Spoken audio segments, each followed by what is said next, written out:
Sobat MC, jumpa lagi dengan saya Michael dari MC Consulting. Sebagai wajib pajak, tentu kita harus mengikuti update terbaru dari peraturan perpajakan. Salah satunya adalah Undang-Undang Harmonisasi Peraturan Perpajakan. Kali ini kita akan membahas mengenai klaster pajak penghasilan atau biasa yang kita sebut sebagai Undang-Undang Pajak Penghasilan yang biasanya disingkat sebagai PPH. Apa saja perubahannya dan bagaimana ketentuan perubahannya dan kapan berlakunya? Perubahan yang terjadi pada Undang-Undang Harmonisasi Peraturan Perpajakan khususnya klaster pajak penghasilan, jika kita lihat yang pertama adalah tarif PPH orang pribadi. Nah, perubahannya seperti apa sih? Yaitu tarif dan bracket perpajakannya untuk pajak penghasilan orang pribadi. Nah, di sini ada beberapa lapis, yaitu lapis pertama, kedua, ketiga, keempat, sampai dengan yang kelima. Nah, perubahannya jika kita lihat yang sebelumnya dan setelah dari Undang-Undang Harmonisasi Peraturan Perpajakan di sini, yaitu lapisan yang pertama, yaitu bracketnya adalah 0 sampai 50 juta. Yang sebelumnya terjadi perubahan kenaikan nih 60 juta, jadinya ada perubahan 10 juta. Tarifnya adalah sama 5%. Nah, pada tarif berikutnya adalah 15%, rentangnya dari berapa? Dari 50 sampai 250. Nah, perubahannya ya mengikuti tentunya dari 60 sampai 250. Dan selanjutnya tetap sama yang sebelumnya dengan Undang-Undang Harmonisasi Peraturan Perpajakan, ya, yaitu dari 250 juta sampai dengan 500 juta sebesar 25%. Dan yang selanjutnya adalah lebih besar dari 500 juta sampai dengan 5 miliar. Nah, inilah perubahan yang terjadi pada bracket lapisan untuk orang pribadi, yaitu lebih besar 500 juta sampai dengan 5 miliar, tarifnya adalah 30%. Yang sebelumnya adalah lebih besar dari 500 juta. Artinya ketika kita sudah melewati level 1, 2, 3, dan yang keempat ini adalah yang terakhir nih. Kalau yang sebelumnya adalah 30%. Nah, tambahannya adalah di bracket yang kelima adalah lebih dari 5 miliar, yaitu 35%. Artinya mengalami kenaikan 5% dari bracket sebelumnya. Nah, penghitungan pajak penghasilan orang pribadi diterapkan atas penghasilan yang jumlahnya melebihi dari batasan PTKP. PTKP sendiri itu apa sih? PTKP adalah pajak yang tidak dikenakan atas penghasilan. Nah, bracket yang berikutnya adalah kita lihat di sini PTKP harusnya mengalami nggak perubahan. Nah, tapi di Undang-Undang Harmonisasi Peraturan Perpajakan di sini kita lihat bahwa penghasilan tidak kena pajak atau PTKP tidak mengalami perubahan, di mana yang sebelumnya 54 juta dan setiap tambahannya adalah 4,5 juta per bulan. Ya, sama aja kalau kita sebulannya 4,5 kali 12 adalah 54 juta. Nah, tambahannya sebesar 4,5 juta diberikan untuk wajib pajak yang sudah menikah atau kawin. Dan masing-masing penambahnya adalah 4,5 juta dan maksimum adalah 3 untuk setiap tanggungannya. Ya, jadi maksimalnya adalah 3 orang. Ya, pasalnya apa aja yang terdampak, yaitu pasal 7 ayat 1 dan ayat 3 yang berubah. Dan pasal 17 ayat 1 huruf A dan ayat 3 yang dirubah. Nah, kemudian jika kita lihat ilustrasi perhitungan pajak penghasilan untuk orang pribadi, asumsinya ya kita lihat di sini adalah perhitungan PPH untuk WP OP yang lajang atau statusnya belum menikah, TK 0. Jadi belum ada tanggungan nih. Nah, kita lihat di sini ilustrasinya simpel. Kalau penghasilannya per bulan 5 juta, 9 juta, 10 juta, 15 juta, berapa sih perbedaannya ya kalau kita lihat dari Undang-Undang PP yang sebelumnya dan menjadi Undang-Undang HPP. Nah, kalau kita lihat di sini kalau 5 juta ilustrasinya, kalau 12 bulan kan jadinya 60 juta. Nah, PTKP-nya penghasilan tidak kena pajaknya adalah 54 juta karena tanggungannya belum ada. Dan yang di sini kita lihat statusnya ya. Ini akan mempengaruhi jumlah pajak yang akan kita hitung. Nah, penghasilan kena pajaknya adalah 6 juta. Jadi 60 kurang 54 sisanya 6 juta. Kalau kita lihat Undang-Undang PPH di sini adalah 5% kali 6 juta sama hasilnya 300.000. Artinya pada level ini tidak terjadi yang namanya perubahan. Ya, jadi kalau kita lihat dari bracketnya Undang-Undang HPP di sini mengalami kenaikan 10 juta. Nah, kalau kita lihat nih, kalau penghasilannya 9 juta, berapa sih pajak yang harus kita bayar nih? Nah, Kalau 9 dikali 12 tentunya 108 juta, dikurangin PTKP-nya 54 juta. Nah, berarti penghasilan kena pajaknya adalah 54 juta. Nah, level yang pertama Undang-Undang PPH adalah sampai dengan 50 juta, yaitu 5% dikali 50 juta, yaitu 2,5 juta. Nah, level berikutnya adalah 15%. Nah, dikenakan adalah selisihnya. Berarti ada tambahan 15% dikali 4 juta, yaitu sebesar 600 juta. Nah, sebaliknya kalau kita melihat dari Undang-Undang HPP, ini langsung dikali 5% kali penghasilan kena pajaknya, yaitu 54 juta dikali 5%, hasilnya 2,7 juta. Artinya terjadi selisih, ya, selisih 3,1 dengan 2,7. Nah, berikutnya kalau 10, 15 gimana? Nah, inilah perubahan yang terjadi antara Undang-Undang PPH dengan Undang-Undang HPP. Nah, kalau kita lihat, kalau 10 juta berarti selisihnya berapa? 4,9 juta dengan 3,9 juta, artinya selisihnya 1 juta. Nah, kalau penghasilannya 15 juta, nah, Undang-Undang PPH yang dulu 13,9, sekarang kalau kita pakai Undang-Undang HPP 12,9 juta. Nah, selisihnya lebih menguntungkan, bukan, dengan adanya perubahan undang-undang dari segi PPH untuk OP. Ya, perubahan tarif ini tidak menambah beban PPH bagi orang pribadi yang berpenghasilan sampai dengan 5 miliar setahun, dan masyarakat berpenghasilan sampai dengan 4,5 juta per bulan tidak membayar PPH sama sekali. Nah, kabar baiknya seperti itu. Nah, dari data SPT tahunan 2019, dari 11,5 juta WP yang melaporkan SPT, hanya 4,9 juta WP yang membayar pajak. Ya, masyarakat dengan berpenghasilan di atas 4,5 juta per bulan mayoritas akan membayar pajak lebih rendah. Nah, berikutnya kalau kita lihat pengenaan pajak atas natura dan atau kenikmatan. Natura atau kenikmatan, atau kita bisa dibilang ini sebagai benefit yang diberikan perusahaan kepada karyawan. Nah, sebelumnya adalah non-taxable dan non-deductible menjadi taxable dan deductible. Nah, ketentuannya adalah dari yang sebelumnya adalah Undang-Undang PPH nomor 36 tahun 2008 yang mengatur natura atau kenikmatan bukan objek PPH dan tidak dapat dibiayakan. Artinya non-taxable, tentunya non-deductible. Perlu disesuaikan, karena kenapa nih? Tentunya kita lihat nih, imbalan berupa natura yang bukan merupakan objek pajak cenderung dinikmati oleh high level employee seperti apa? Direktur, manajemen, dan komisaris. Hal ini menimbulkan ketidakadilan horizontal karena penghasilan untuk pegawai yang biasanya berupa gaji atau upah itu dikenai PPH. Nah, kita lihat di sini ada loh potensi tax planning, pembeli kerja yang memanfaatkan tarif PPH badan lebih rendah dari PPH orang pribadi dengan pembelian apa? Imbalan berupa natura atau kenikmatan. Nah, inilah yang perlu diubah dalam Undang-Undang Harmonisasi Peraturan Perpajakan, tentunya dalam hal pajak penghasilan. Nah, pasal-pasal apa yang terdampak terkait dengan natura atau kenikmatan ini? Ya, kita lihat di sini ada pasal 4 ayat 1, pasal 4 ayat 3 yang huruf D dirubah, kemudian pasal 6 ayat 1 huruf N dan penjelasannya ditambahkan, dan pasal 9 ayat 1 huruf E dihapus. Nah, selain itu substansinya apa sih yang mengalami perubahan dari Undang-Undang nomor 36 tahun 2008 dan perubahannya menjadi Undang-Undang HPP? Nah, kalau kita lihat di sini, natura secara umum dibagi menjadi penerima atau karyawan dikecualikan oleh objek pajak, artinya non-taxable, kecuali natura dan atau kenikmatan diberikan bukan kepada WP. Nah, WP yang dikenakan PPh final menggunakan dim profit, pasal 15 Undang-Undang PPH.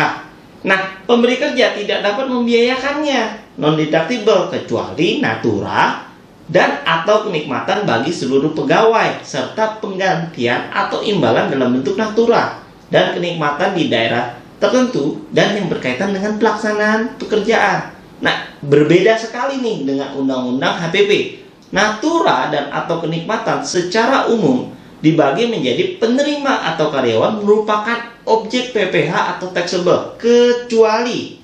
Nah, apa aja pengecualiannya? Kecuali makanan, bahan makanan, bahan minuman dan atau minuman bagi seluruh pegawai. Nah, kabar baiknya jika bagi seluruh pegawai, maka ada pengecualian. Kemudian, natura dan atau kenikmatan yang disediakan di daerah tertentu.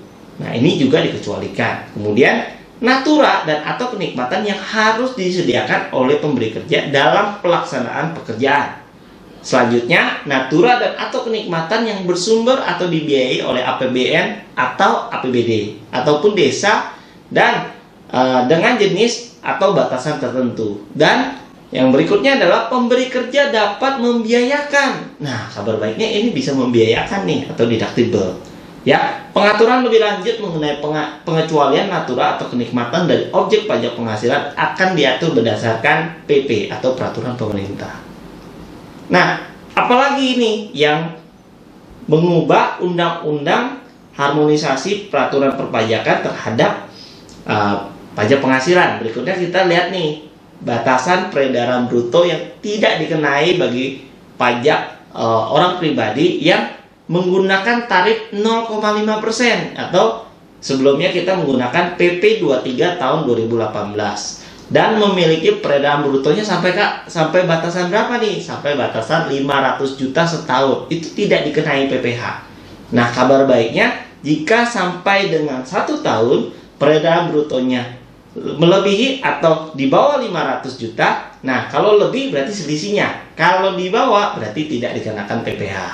Nah, pasal yang terdampak apa aja? Pasal 4 ayat 2, pasal 7 ayat 2A, dan pasal 7 ayat 3 yang dirubah.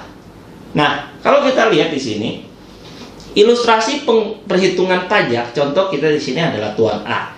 Tuan A pengusaha toko kelontong pada tahun 2022. Nah, kita ambil contoh yang sederhana dari Januari sampai dengan Desember.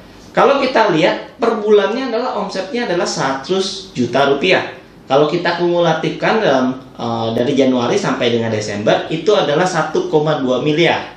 Nah, tadi kita sudah tahu bahwa peredaran bruto yang tidak dikenai pajak adalah sebesar 500 juta. Artinya, pada bracket tertentu di mana omsetnya sudah melebihi atau di bawah. Nah, kalau kita lihat ilustrasi di sini sudah melebihi nggak? Nah, kalau dia melebihi berarti sisanya. Berarti 1,2 dikurangin 500 juta artinya sisanya 700 juta. Nah, 700 juta di sini yang perlu distorkan adalah berdasarkan omsetnya. Kalau kita lihat PPh final setelah RUU HPP ini ya menjadi berapa kalau kita hitung? Nah, sampai dengan 500 juta nih. Berarti kalau kita lihat ilustrasi di sini dari 1 2 3 4 5 dari Januari sampai dengan bulan Mei itu PPh-nya 0. Dan sisanya nih Juni sampai dengan Desember ya. Juli sampai dengan Desember sisanya adalah 700. Nah, 700 juta ini dikali 0,5%. Artinya kita hanya membayar 3,5 juta. Dan perbedaannya luar biasa nih ya. Dari yang sebelumnya 0,5% kali omset per bulan, kita mesti bayar setahun berapa? Kalau 1,2 M berarti kita harus bayar 6 juta. Nah, kabar baiknya kita hanya membayar 3,5 juta. Artinya ada pengurangan sebesar 2,5 juta. Menguntungkan bukan? Nah, selanjutnya adalah tarif PPh badan. Nah, tarif PPh badan sebelumnya sudah kalau kita lihat di sini terjadi yang namanya penurunan. Ya, sebelumnya 25% menjadi 22%. Tadinya kita mengharapkan nih ada perubahan nih tarif nih dari yang 22 menjadi 20%. Tapi sayangnya kita melihat terjadi perubahan lagi nih di Undang-Undang Harmonisasi Peraturan Perpajakan. Tadinya mau 20 jadinya tetap 22%. Nah, kalau kita melihat perbandingan rata-rata tarif PPh badan, kalau kita lihat di sini di tabel rata-rata di OECD, Amerika, G20 ataupun ASEAN, kita lihat bahwa tarif 22% ini masih signifikan, masih sama. Kalau kita lihat di tahun 2021 rata-rata OECD masih 22, Amerika 27, G20 24 dan ASEAN 22. Artinya kalau kita lihat di sini tarif kita masih kompetitif 22%. Ya, jadi 25 turun nih menjadi 22. Dan 22% ini berlaku di tahun pajak 2022 dan seterusnya. Oke, jadi kalau kita lihat di sini, kalau UMKM tadi dapat insentif ya, tarifnya 500 juta kalau peredaran brutonya ya, ada pengurangan nih ya kalau dia menggunakan PP 23 tahun 2018. Kemudian kalau kita lihat nih terhadap pelaku usaha UMKM berbentuk badan dalam negeri tetap diberikan insentif penurunan tarif sebesar 50%. Jadi kalau dia menggunakan tarif normal, pasal 31E dapat insentif sebesar 50%. Nah, kemudian bagi WP yang peredaran bruto tertentu, ya jangan lupa kalau peredaran bruto tertentu ada pengecualian pajaknya terhadap brutonya berapa nih peredarannya sampai dengan 500 juta. Nah, oleh karena itu kalau kita lihat dari Undang-Undang Harmonisasi Peraturan Perpajakan, untuk mengoptimalkan penerimaan negara, mempertimbangkan asas keadilan, pemerintah perlu mempertahankan tarif PPh badan yaitu 22%. Nah, pasal apa sih yang terdampak? Yaitu pasal 17 ayat 1 huruf D yang berubah. Nah, yang terakhir adalah penambahan objek PPh final, pasal 4 ayat 2. Nah, ketentuannya adalah yang mengatur perlakuan pajak penghasilan berupa apa? Bunga atau diskonto surat berharga jangka pendek yang diperdagangkan di pasar uang. Secara tegas, perbedaan pemotongan pajak yang lebih tinggi dibandingkan instrumen pasar modal, obligasi, dan atau sun yang menimbulkan keengganan pelaku pasar, khususnya non-bank, untuk melakukan apa? Transaksi atas instrumen pasar uang di pasar sekunder. Oleh karena itu, di Undang-Undang HPP ini akan mengatur penghasilan tersebut untuk dikenai pajak penghasilan final yang akan diatur dengan tarif dan dasar pengenaan pajaknya dalam PP atau peraturan pemerintah. Dengan harapan dapat mendorong pendalaman sektor pasar uang yang substansinya dari Undang-Undang 36 tahun 2008 dan yang akan diatur di Undang-Undang HPP, yaitu mengatur bahwa penghasilan berupa bunga atau diskonto surat berharga jangka pendek yang diperdagangkan di pasar uang akan dikenai PPh final sesuai dengan ketentuan pasal 4 ayat 2 huruf A yang diatur lebih lanjut dalam PP atau peraturan pemerintah. Selanjutnya kita lihat di sini ada penyesuaian ketentuan penyusutan dan amortisasi. Memperhatikan perkembangan saat ini, banyak wajib pajak yang memiliki bangunan permanen dan juga harta tak berwujud yang memiliki masa manfaat lebih dari 20 tahun, seperti hak konsesi jalan tol. Oleh karena itu, perlu dilakukannya penyelarasan masa pembebanan penyusutan bangunan yang mempunyai masa manfaat lebih dari 20 tahun, sesuai dengan masa manfaat yang sebenarnya. Nah, kemudian penyelarasan masa pembebanan biaya amortisasi sesuai dengan masa manfaat yang sebenarnya. Nah, substansi pengaturannya seperti apa? Kalau kita lihat dari Undang-Undang 36 tahun 2008, nah, masa manfaat untuk bangunan permanen adalah 20 tahun. Sedangkan untuk masa manfaat kelompok 4, harta tidak berwujud, sama 20 tahun. Nah, jika kita lihat di sini pengaturan yang dilakukan Undang-Undang HPP akan memberikan pilihan bagi wajib pajak untuk membebankan biaya penyusutan bangunan permanen dan amortisasi harta tak berwujud yang memiliki masa manfaat lebih dari 20 tahun sesuai dengan masa manfaat yang sebenarnya berdasarkan pembukuan wajib pajak. Ketentuan lebih lanjut akan diatur dalam peraturan pemerintah yang biasa kita kenal sebagai PP. Nah, pasal terdampaknya apa aja? Yaitu pasal 11 ayat 6A, pasal 11A ayat 2A ditambahkan pasal 11 ayat 7 dan pasal 11A ayat 1A dirubah. Kemudian pasal 11 ayat 11 dihapus. Bersama MC Consulting, administratif perhitungan perpajakan akan menjadi lebih efektif dan efisien sesuai dengan regulasi terbaru dari Undang-Undang Harmonisasi Peraturan Perpajakan. Dengan solusi kreatif dan informasi yang relevan serta strategi perpajakan yang tepat dapat menjadi pilihan terbaik dalam setiap pengambilan keputusan bisnis Anda. Jangan lupa subscribe ya. Next, kita akan bahas update terbaru dari klaster ketentuan umum dan tata cara perpajakan atau yang biasa kita kenal sebagai KUP. Don't miss it. Ingat, orang bijak taat pajak. Terima kasih.